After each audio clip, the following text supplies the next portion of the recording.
Hey guys, thanks for tuning in. Today we're going to be replacing the window switches on my 2010 Subaru Forester.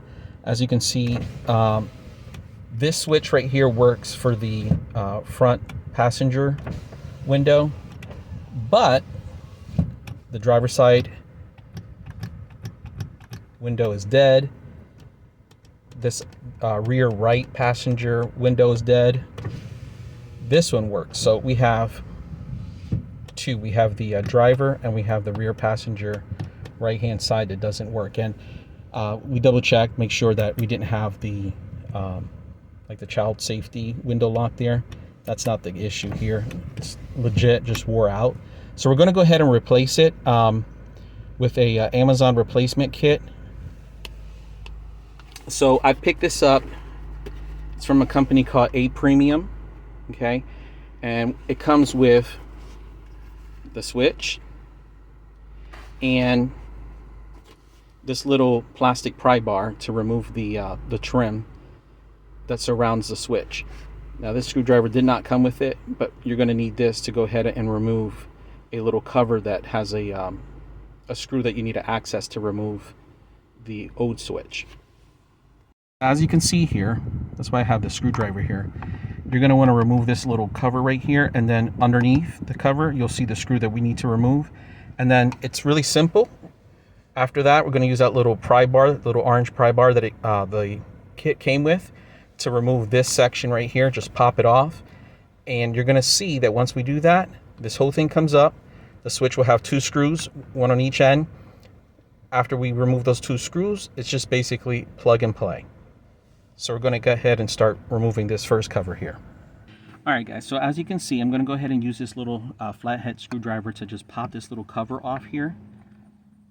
You just have to play with prying it from different angles. Starting to loosen up here.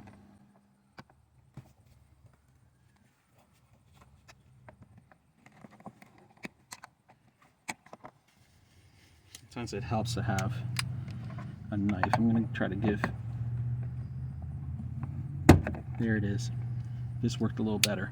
So as you can see, it popped off, and we have a Phillips head screw right here. All right, so I'm going to use my little Ryobi driver here to remove this Phillips screw here.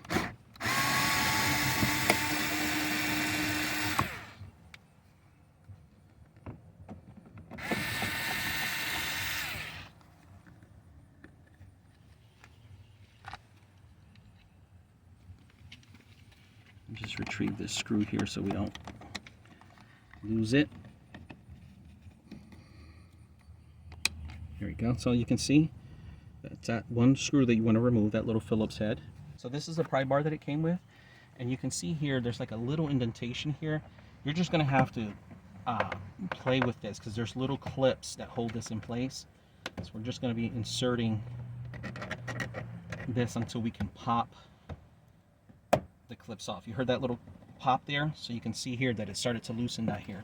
So we're just going to work our way around, trying to just loosen that. Just be gentle with it. You don't want to use anything metal because you don't want to break this finish here. You also, maybe a little tip here, the temperatures out here today are about 70, so you want to make sure you're not doing this when it's cold, because then the plastic is more likely to crack since it's more brittle. So I'm doing it today since it's warm.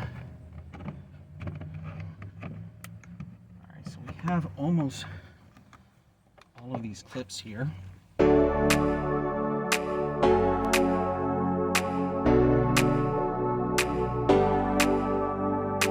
Like I said, had a little bit of more resistance on this side, so that was sort of delaying everything here. So now you go ahead and you lift this up here. So here, guys, this clip right here was the final one that we needed to work with. And like I said there was two screws. There's actually three. There's one here and there's two here. Again, they're Phillips screws.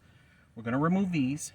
We're going to unplug these carefully and just plug it into the new switch module.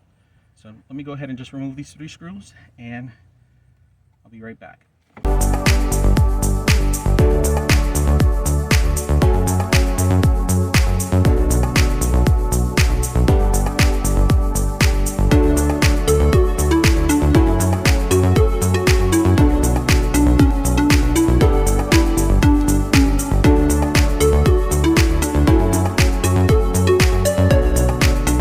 Alright guys, so I've removed the 3 Phillips head screws. We're going to go ahead and just pop this off. Just put it aside here for a second. And we're going to go ahead here now and we're going to just pry these little tabs here so that this plug comes off here. You want to be careful, you don't want to break this little plug here, because then you're going to have to replace that, and that's not going to be fun.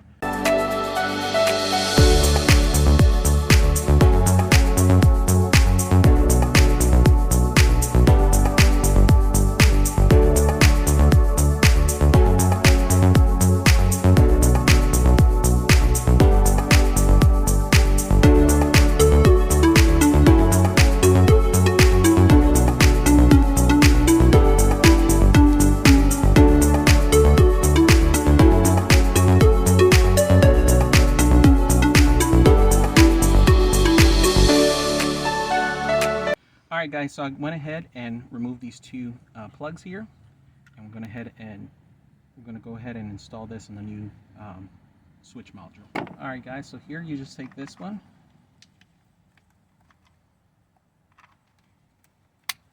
plug it in there, and take this one, line it up, and plug it in there.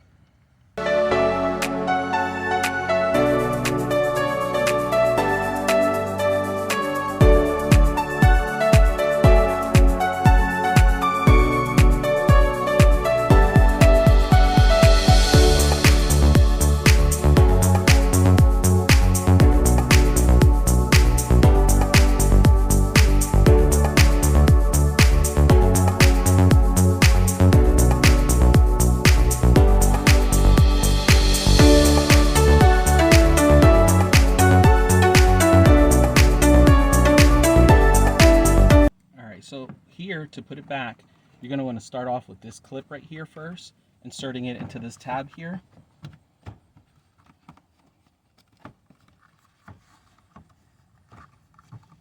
And then we're just going to pop it back in place and insert that final Phillips screw here.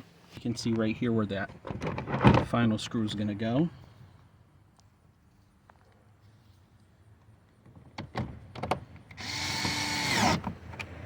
And then just pop this little cover back in place. Now we have our working switches. The old module that we had replaced, the little LEDs, there's some little, you can't see them now because it's daytime, but these had these little orange LEDs, they had burnt out, so now these are illuminating now. And so everything's working. Got your lock switch. And that's it. Alright guys, so all in all, that was about a 10-minute fix. So like I said, pretty easy, one of the most easiest, quickest repairs I've done. Any questions, let me know in the comments, and don't forget to subscribe. Thanks so much for watching.